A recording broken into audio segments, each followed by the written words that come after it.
verset de Jean, chapitre 3.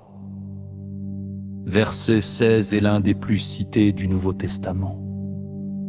Car Dieu a tant aimé le monde qu'il a donné son Fils unique, afin que quiconque croit en lui ne périsse pas, mais qu'il ait la vie éternelle.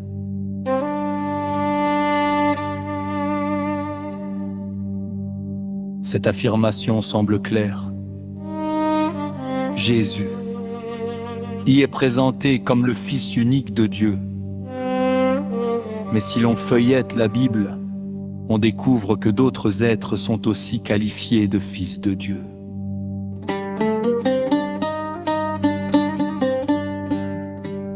Dans l'Ancien Testament, Dieu appelle Israël mon fils, mon premier-né. Il promet au roi Salomon: Je serai pour lui un père, et il sera pour moi un fils. Dans le Nouveau Testament, les croyants sont nommés fils de Dieu. Dès lors, une question se pose. En quel sens Jésus est-il unique si d'autres sont aussi appelés fils de Dieu? Cette apparente apparition appelle une clarification.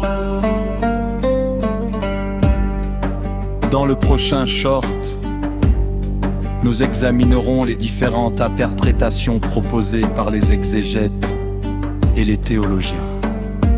Restez connectés.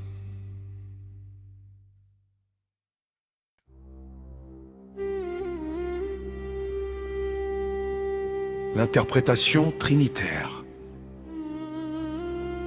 Jésus est Fils unique, car il partage la nature divine du Père de toute éternité.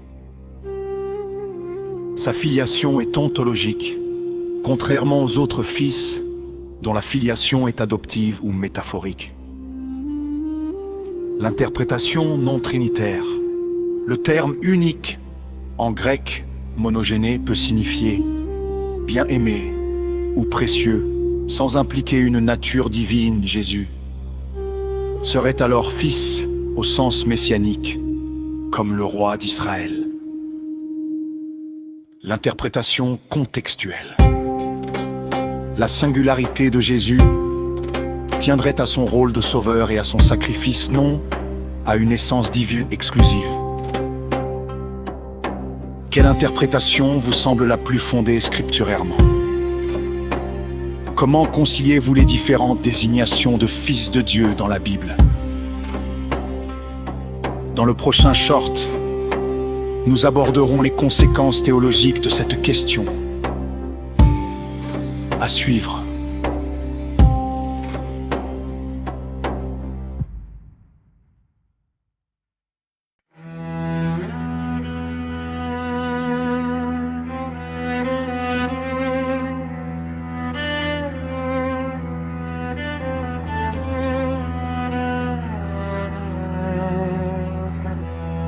La manière dont on comprend la filiation unique de Jésus engage des conséquences théologiques majeures. Le salut. Si Jésus est la Fils unique de Dieu, son sacrifice a une portée universelle et exclusive.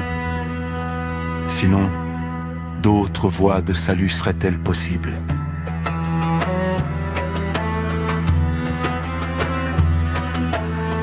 La nature de Jésus. Est-il pleinement Dieu, pleinement homme ou un prophète exceptionnel? Sa filiation détermine sa place dans le plan divin. La relation des croyants à Dieu. Si les chrétiens sont fils de Dieu par adoption, cela change-t-il leur statut par rapport à Jésus? Le Fils unique, selon vous, pourquoi cette question est-elle si centrale dans le christianisme?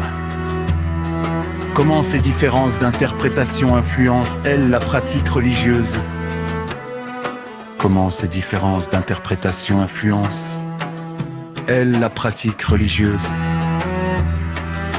Commence et dernier short. Comment aborder ce débat avec respect et ouverture?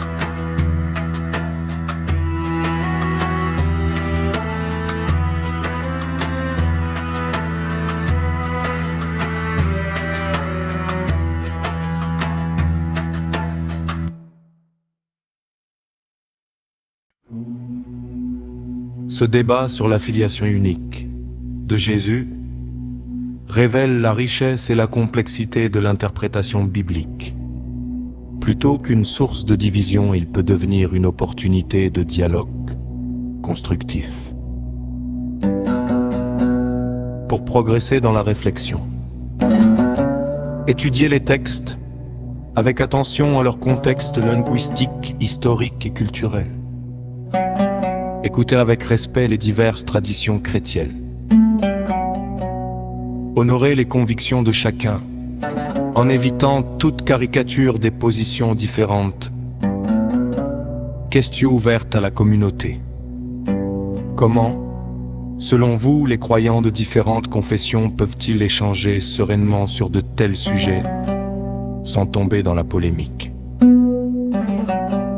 Pour approfondir cette réflexion, nous vous invitons à consulter des commentaires bibliques sérieux et à participer à des groupes d'études. Un véritable dialogue allie à la fois la fermeté dans ses convictions et l'humilité dans l'écoute.